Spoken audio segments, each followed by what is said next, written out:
Hello and welcome, beautiful souls. Welcome to the podcast where we constantly question the status quo. Welcome to Courage to Challenge.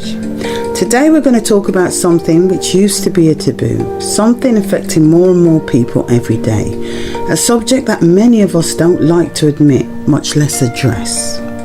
Yes, it's mental health. Why are mental health challenges increasing so rapidly? Why is it important to talk about this now more than ever? And what can we as individuals do to help?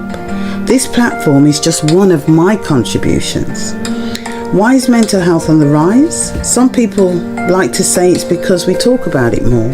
And I agree, awareness has improved, but it still needs attention. We're living in an age of information overload, hyperconnectivity and increasing disconnection. I look around and everyone's scrolling through their phones, which is a perfect distraction from human interaction. We often portray perfect lives while battling with real life chaos. But why?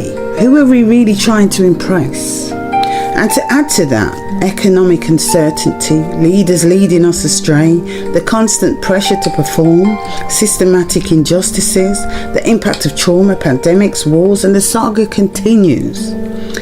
The ground's shifting beneath us, and many of us are struggling to find balance. The yin to our yang. Life is tough, but so are you. Mental health is nothing to be ashamed of. It's a societal mirror.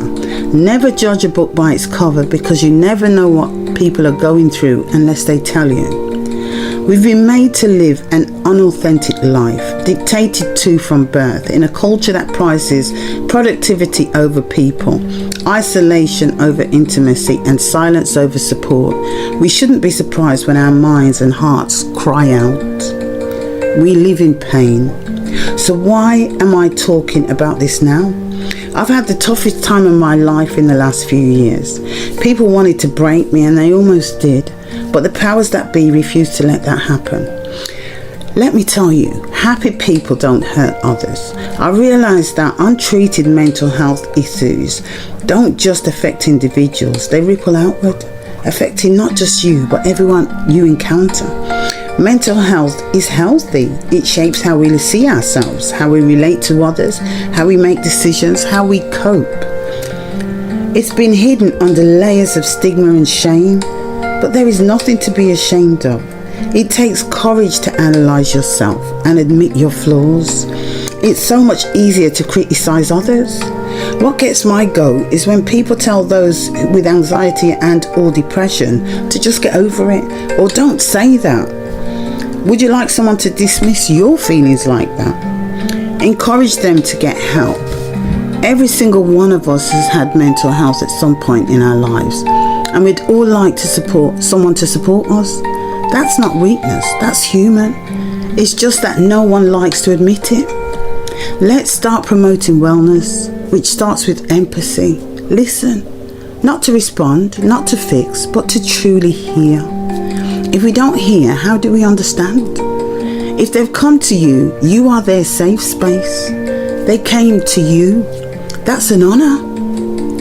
Please check in with friends, family, and yes, even yourself. See where you're at. Take the time you need to address, digest, and heal. I am unapologetically a born fighter, a headache to some and a blessing to others. I will never stop advocating for humanity. My mental health has been tried and tested. I now see it as a priority and not a privilege. I'm being consistent. I'm creating routines that ground us, getting fresh air, movement and rest. I walk to clear my head. The pain reminds me that I'm still alive. Practice mindfulness and gratitude. I count my blessings every day because I have everything I need. I only ask, how can I be of service? Limit your exposure to toxic news cycles, social comparison and negative energies. Misery will keep you in that state. I'm quite happy to bless and laugh and seek help when you need it, without shame, without delay. If people judge you, don't take it personal. It's more about them than you. Healing is not linear. Struggle is not a weakness, and asking for help is a radical act of strength. So wherever you are right now, whether you're feeling whole or holding yourself together with threads, I see you. I honor your courage. I just want to remind you that you can get through this. You've done it before and you'll do it again. And you keep me going. I've done these podcasts every week for 2 years without fail. I don't know how, but I have. You are my motivation and I appreciate you so much. If there is anything realistic I can do for you, just let me know. I'm here to help. So let's keep talking. Let's keep finding the courage to challenge these stigmas. Let's build a world where wellness isn't just possible, it's expected, supported and celebrated. It's not about them, it's about you. And as always, go gently, go boldly, and above all, lead with love. I wish you nothing but the best, and I'm hopeful to see you next week. Take care, my gorgeous ones.